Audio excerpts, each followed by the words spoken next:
Welcome to another Apollo Papyrus podcast episode. I am Aaron Apollo Camp. For this episode, my interview guest is a physician, the CEO of the biotech company Genescient, and is the author of two medical thriller novels, Dissection and Change of Heart. Her name is Dr. Cristina LePort, and my interview with Dr. LePort will follow the note-taking sounds.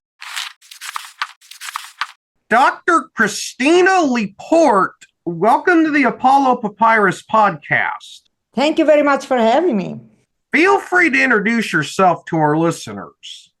I am a retired cardiologist. I practiced medicine for about 45 years, and I retired at the end of 2022.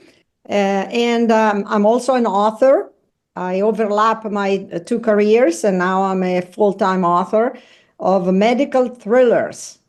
And I have two medical thrillers out. The first one came out in 1922. I'm sorry, 2022. And the name is Dissection, and it was my debut. And it's about people getting a card where it says your heart attack will arrive within an hour. And then things starts to happen and get worse and worse and worse until we go from a heart attack to World War III, almost World War III. The second book just came out in February, and it's called Change of Heart. And it is a backdrop of a heart transplant. What motivated you to become a physician, and during your 4 decades or so of your career as a physician, what did you love most about that profession? I have to think about that, what I love the most. What I love the most, actually, is the relationship with my patients, because this is what I actually miss the most right now, that I'm not practicing any longer. Of course, the fight against disease is the reason why I went into medicine. I decided to become a doctor when I was 12. And that was because I thought it was the most important thing I could do with my abilities at the time, with my intelligence or my abilities. I thought that, and I love that thought about becoming a doctor and fight diseases, of course, get people better. And so I did that for 40. I did actually that for 20 years. I was born in Bologna, Italy, and I finished university there. And I came to the United States. I did my training in Brooklyn, and after 20 years of internal medicine practice in California, I had a midlife crisis, and I felt like I wanted to do something a little bit different, something more. And my favorite specialty was cardiology. So I decided I wanted to become a cardiologist, which was very hard to do in my late 40s, to go back to training. And so while I was waiting to match a fellowship in cardiology, I actually was reading other things, trying to find other interests. And I came across a book by Ayn Rand called The Art of Fiction. And all of a sudden, I became passionate about writing. I had hated writing in school and everything. I really didn't like writing. But reading this booklet, I realized that an author can create a world, enter this world, and then invent new characters she wants to meet, and then make anything happen. So I decided that at that point, I wanted to try to write novels. And so while I was practicing cardiology for the next 20 years, I actually was also writing books and getting rejection after rejection from agents and publishers, until after a few hundred rejection, I actually got an agent and I got a publisher. And now all the books that I wrote while I was waiting to find an agent and a publisher are coming out one after the other, because the rejections are terrible, and you never get used to be rejected. But the only thing that helped was keep on writing. So that's what I did. As you mentioned in your introduction, you've written a couple of thriller novels, and I'll start with Dissection. Without spoiling too much about your about Dissection, could you elaborate a little bit on on what it's about. Yes. The idea for Dissection came from a commercial about aspirin, the medication aspirin. I was very discouraged at that time because my very first novel, even though I hired a writing coach and an editor and everything, I did everything I could. I just couldn't get anything but rejection from agents. So I was very discouraged. But one day I watched TV and one evening and I saw this commercial where there was a man who gets a card from his secretary, and he looks at the card and the card says your heart attack will arrive tomorrow. And the commercial goes on saying, would be nice to know so you can take aspirin and you prevent your heart attack. And I just stopped cold. I said, that is an incredible beginning for a thriller. And that's going to be the book that is going to get published. So in the hell with my first book. And I start writing Dissection. And the whole plot, I had to create a whole plot around that one idea. I changed the card saying your heart attack will arrive within an hour, and then I created a whole plot. So first, a heart attack strikes a physician, and then there are other cards, and more people get stricken, and then it is a thriller. So you have to make things worse every page, otherwise the reader doesn't turn the page. So it gets worse and worse until finally some key people get cards like that, and it becomes a disaster because it just gets out of hand. And during there's a whole scene during the State of the Union speech and everything. So it becomes almost like a cataclysm of the size of 9/11, and then I had to solve the whole problem because that was very hard to solve, of course, at that point. So you have to read the book to see how I actually solved that problem. You are the first person I've ever interviewed for this podcast who has cited a television advertisement as the inspiration for writing their book. Yeah, it's strange how things happen. You have to, when you're an author, you have to just watch out for everything around you and see where you can get your ideas from. And that's the way you get your idea. You just look around and be very attentive. You also wrote a thriller, a medical thriller novel called Change of Heart, as you mentioned in your intro. Yes. Without spoiling too much about that novel, could you elaborate a little bit on what it's about? So Change of Heart starts with a mystery. The number of heart transplants all of a sudden is going way up in New York City. And the doctors should be happy about that because, there is always a shortage of organs, etc. But now they have more organs. But the problem is that the reason that the number of heart transplant is going up, it is because the number of suicide is going up.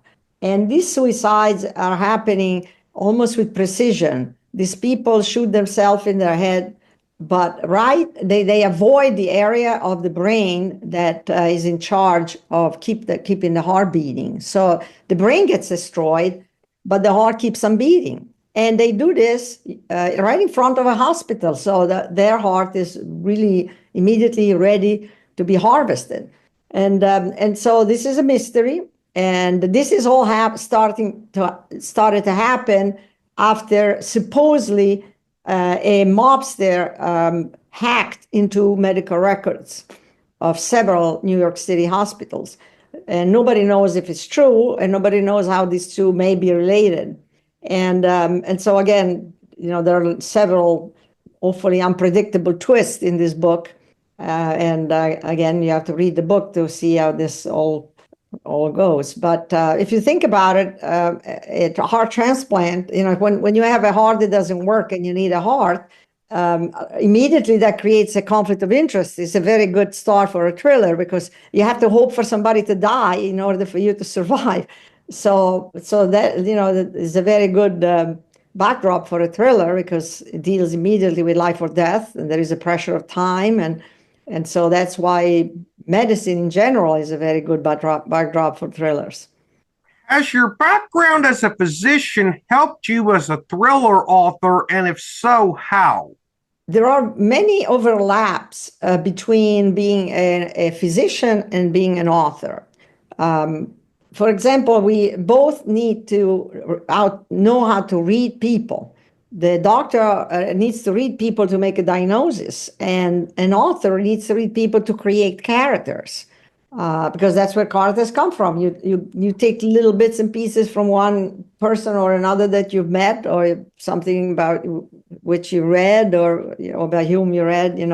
So the other thing is, again, there is the pressure of time. And the doctor has to make a diagnosis, otherwise the patient dies, and an author has to keep the pressure of time on so that the reader turns the page. If this is a thriller, so you can't just have something boring or nothing happening on the page. Something always has to happen, and if something doesn't happen, somebody's going to die or something terrible is going to happen. And also, there is the ability in putting a lot of little parts together, like clues. Again, doctor has to form a diagnosis by taking clues from all the different things, the labs, the patient, what he looks like, what it tells you, the history.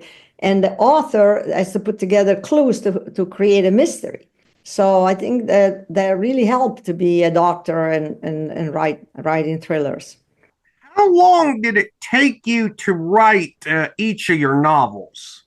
The actual writing of the first draft of Dissection, although I was working, keep in mind, I was working full time still as a cardiologist, it took me about a year. I just loved that book.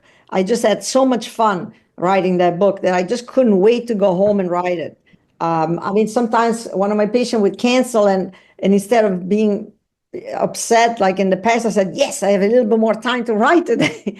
So I just loved so much that book. Of course, it took longer to edit eventually and all that. I was very fortunate to hire an incredible editor, Bill Thompson, who actually, when he was younger, worked at a publishing house who and helped launch Stephen King and Grisham, Bill Thompson, and he loved Dissection. So when he loved Dissection, obviously I became a little bit more comfortable and keep on writing, because before I had so many rejection, you get to a point you start doubting yourself, and maybe you're not good enough. But Bill Thompson loved Dissection, and I'm just sorry that it didn't make it. Unfortunately, he passed away before it got published. And but I have him on my acknowledgments. It was wonderful. So he went through, and that took several other months and all that. And then, of course, it took me a long time to get an agent, even with Dissection, a few years, and then a few years to get a publisher. So it's just a very arduous process for most people to publish it. Supposedly, only 2 out of 100, manuscript the agents and publisher look at get published. So you can imagine how hard that is. It's not for the faint of heart, pun intended. What are the easiest and hardest parts about writing thriller novels for you?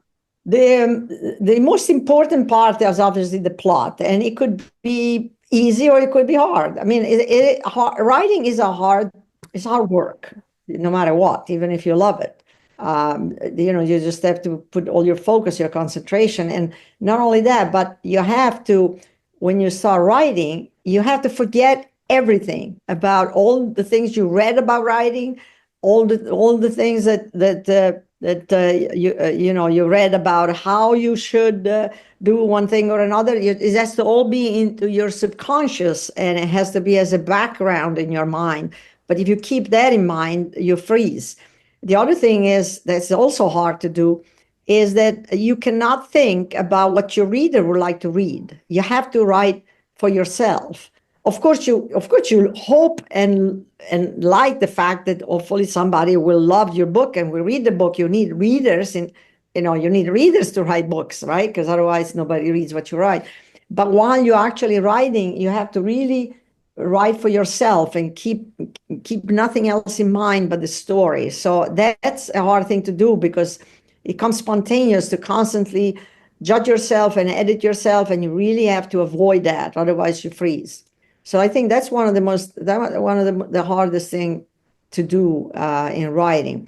One of the easiest thing is just to enter the world and be in your world. And the time for me goes really fast. I mean, I sit down to write, and even though it's hard work, all of a sudden I look up and it's like 3 or 4 hours and they're gone. And I was just in my world. And that's just a wonderful feeling to be in a world where anything you want can happen. And there's always something that could come up that's better, that's new, even though maybe you got rejected, maybe you didn't get enough review, maybe the reviews you got weren't as good as you wanted them to be. But now this is new. This is new and it hasn't been read yet. He hasn't been rejected. He hasn't been read. Who knows? Maybe this is the best thing you're going to write, that you've ever written. So there is that feeling, uplifting feeling that I think is the best thing when I write.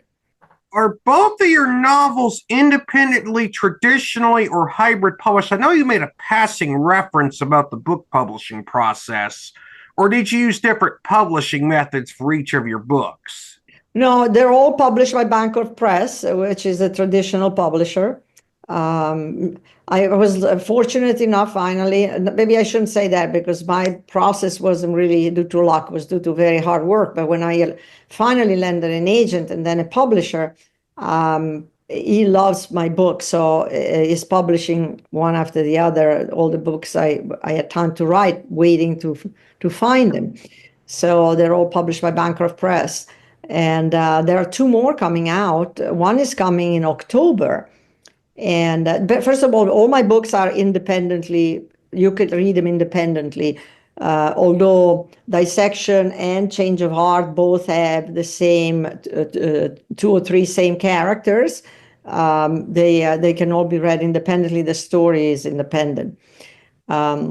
So there are other 2 books coming out. One is called Defrosted, and that is a totally independent book with different characters, and is a bit more futuristic. It's coming out in October. It's a story of a doctor who gets frozen, cryogenically preserved, as they say, which actually is happening now to certain people today, in today time, and then he gets defrosted 200 years from now because there is a blob made of mitochondria that is invading the earth, and he's the only one who has actually solved the problem during his time. And of course there is a big mystery because how come this thing is coming back now? And the problem also is that the doctor is waking up in a time that's a lot worse than the time when he fell asleep, because the new time in 2200, the actually only people who are useful to society can survive. So unless he solves the problem, he's going to have to die again, because nobody's going to give him the refurbishing of his brain and everything else that he needs because he got defrosted. So there is a mystery why this thing came back, how you're going to solve it. And also there is this problem, with society. And hopefully this doctor will be the most useful member of society, because maybe he's going to reinstate the right to actually pursue your own happiness in this terrible time and this terrible political system. So in addition, finish what you were saying. No, I was going to say there is also another one coming out next year, the beginning of 2026, that's called Dying to Remember. And that is the book number 1 of the series of Mulville and Kirk Miner. And that was my first book, which got heavily re-edited after I learned everything else I learned. And so now is a very good book, very good novel, in my opinion. And it's the story of how the detective Kirk Miner acquired this strange medical knowledge, this strange brain. He has a terrible, quote unquote, accident, and it basically dies. And he gets this experimental brain surgery, and he wakes up like a different person. He doesn't recognize his wife. He dreams about another woman, and he has this medical knowledge that he's never had before. And so that's the mystery of this first book that's going to come out of the series. It's like a prequel that's going to come out next year. In addition to the books you've written, you also write a Substack newsletter. Now, do you just use your Substack newsletter to promote your books, or do you write other types of articles on there as well? I try to, obviously I use it, to promote my books, but I try every time I have something which I have written for a magazine or for example, an interview like this interview, I try to use that to not only to promote my book, but actually to talk about writing, the process, and I also try to publish some articles about my life in Bologna, Italy, and something about food, the Christmas time, and the traditions. That is also in my web page. I have a lot of blogs. People can access my webpage, www.Cristina without an H, Cristina LePort.com, LEPORT. And so if they're interested, they can look up those things. They could be fun to read, about Italy and food and all that stuff. Christina, you were a absolutely wonderful guest to interview, and I thank you for appearing on the Apollo Papyrus podcast. Oh, wow. Thank you. I'm honored. I hope to be able to read Dr. LePort's medical thriller novels soon. This is Aaron Apollo Camp reminding y'all to find your writing and reading purpose. Bye for now.